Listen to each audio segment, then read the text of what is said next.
ഓഫീസിൽ വെച്ച് ഞങ്ങളടുത്ത് പറഞ്ഞിരുന്നതാണ് നിങ്ങൾ ഇത് സമ്മതിച്ചേ പറ്റൂ. ഞങ്ങൾ അവര് ഭീഷണിപ്പെടുത്തിയാണ് ഈ കാര്യം ഞങ്ങളെ കൊണ്ട് സമ്മതിപ്പിക്കുന്നത്. സംശയമൊന്നുമില്ലല്ലോ. ആദ്യം അങ്ങനല്ലല്ലോ പറഞ്ഞത്.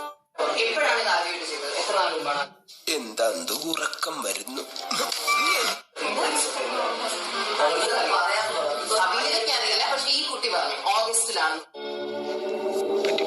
മന്തിരിയോ ഞാൻ എപ്പോഴാണോ വരുന്ന ആ സമയത്ത് നിങ്ങൾ എനിക്ക് ക്യാഷ് ആയിട്ട് കയ്യിൽ തന്നാൽ മതി എന്നാണ് ദിയ മാം നമ്മളെ അറിയിച്ചിരുന്നത്.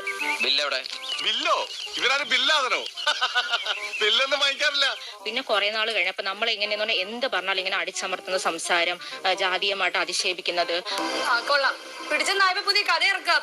ഓഫീസിൽ വെച്ച് ഞങ്ങളടുത്ത് പറഞ്ഞിരുന്നതാണ് നിങ്ങൾ ഇത് സമ്മതിച്ചേ പറ്റൂ. ഞങ്ങൾ അവര് ഭീഷണിപ്പെടുത്തിയാണ് ഈ കാര്യം ഞങ്ങളെ കൊണ്ട് സമ്മതിപ്പിക്കുന്നത്. നീ അങ്ങനെയല്ലല്ലോ നേരത്തെ പറഞ്ഞത്. സത്യം പറഞ്ഞാൽ നമുക്ക് ഇത് ക്ലീൻ ആയിട്ട് ഡീൽ ചെയ്യാം. അല്ലെങ്കിൽ ഇപ്പൊ ഞാൻ ഈ ചോദിക്കുന്നത് പോലെ പോലീസ് ആയിരിക്കും അത് ചോദിക്കുന്നത്. എപ്പോഴാണ് ആദ്യമായിട്ട് ചെയ്തത്? എത്ര നാൾ മുമ്പാണ് ആദ്യം? എന്തായാലും തന്നെ പൊക്കി. ഇനി നിന്നും മെഴുകാതെയുള്ള കാര്യം പറ. അഭിനയൊക്കെ അറിയില്ല, പക്ഷെ ഈ കുട്ടി പറഞ്ഞു ഓഗസ്റ്റിലാണെന്ന് പറഞ്ഞു. പറ്റിപ്പോയി സാറേ, പറ്റിപ്പോയി. കാര്യം പറയൂ, എന്താണ് ചെയ്യുന്നത്? സ്കാനർ വേറെ നിങ്ങളുടെ സ്കാനറോ? പെട്ടെന്ന് ഒരു ഐഡിയ തോന്നിയതാ സാർ. നിങ്ങളുടെ കോഡ് നിങ്ങൾ സ്കാനർ ആയിട്ട് പ്രിന്റ് ചെയ്ത് കളയുക. ഫോണില് ആൾക്കാർ സ്കാനർ ചോദിക്കുമ്പോൾ ഇരുപത് കാണാം. എടാ നാറി, നിനക്ക് നാണമുണ്ടോ?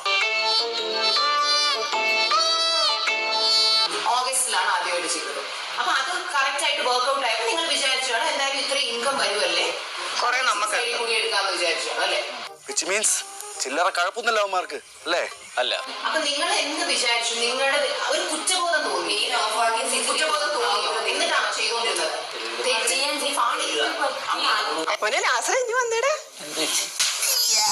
അപ്പൊ നിങ്ങൾ ആ കാശ് കിട്ടിയ നിങ്ങൾ മൂന്നുപേരും ഈക്വലി ഡിവൈഡ് ചെയ്താണോ എടുത്തത്? എല്ലാ പൈസയും കംപ്ലീറ്റ്ലി ഡിവൈഡ് ചെയ്താണ് പോയി കടപ്പാടോ പോയി ആ പാട്ടുണ്ടായിരുന്ന ഒരു 3 മണിയോളം സമയം വരും ഈ വീഡിയോ ഷൂട്ടിംഗ്. അപ്പൊ ഇവരിങ്ങനെ മാറി മാറി എന്നെ വിളിച്ച് ശല്യം ചെയ്തുകൊണ്ടിരുന്നപ്പോഴായിരുന്നു അത് എനിക്ക് തന്നപ്പോഴാണ് ഇത്രയും നേരം എന്നെ ശല്യം ചെയ്തതിന്റെ ഒരു പൊട്ടിത്തെറിക്കലും കൂടെയാണ് ഞാൻ അന്നത്ത് കാണിച്ചത്. കാര്യം ഞാൻ പ്രഗ്നന്റ് ആണെന്ന് അവരോട് പറയുന്നുണ്ട്, എനിക്ക് ഉറങ്ങണം എന്ന് പറയുന്നു, എന്തുണ്ടെങ്കിലും നാളെ നോക്കാമെന്ന് പറഞ്ഞു. ഞാൻ അവരോട് പറഞ്ഞു ഞാൻ എൻ്റെ വീട്ടുകാരോട് പറയുക, കാരണം ഞാൻ പ്രഗ്നന്റ് ആണ്. ഞാൻ സത്യം പറഞ്ഞാൽ 8 മന്ത്സിലോട്ടായി. ഇപ്പോൾ എനിക്ക് ഈ മന്തിന് ഡെലിവറി ഉണ്ടാവും. അപ്പോൾ ഞാൻ പറഞ്ഞു എനിക്കിത് ഒറ്റയ്ക്ക് ഹാൻഡിൽ ചെയ്യാൻ പറ്റില്ല, ഇത്രയും പ്രഷർ എനിക്ക് എടുക്കാൻ പറ്റില്ല. വേറൊരു ജോലിയുള്ള ഒരാളാണ് എൻ്റെ ഹസ്ബൻഡ്, പുള്ളിയുടെ തലയ്ക്ക് എനിക്കിത് വെക്കാൻ വയ്യ. ഞാൻ പറഞ്ഞു ഞാൻ ഇതെൻ്റെ പേരൻസിനെ ഏൽപ്പിക്കുകയാണെന്ന് പറഞ്ഞപ്പോൾ അത് ആ പിള്ളേർ ഒരുപാട് പാനിക് ചെയ്തു.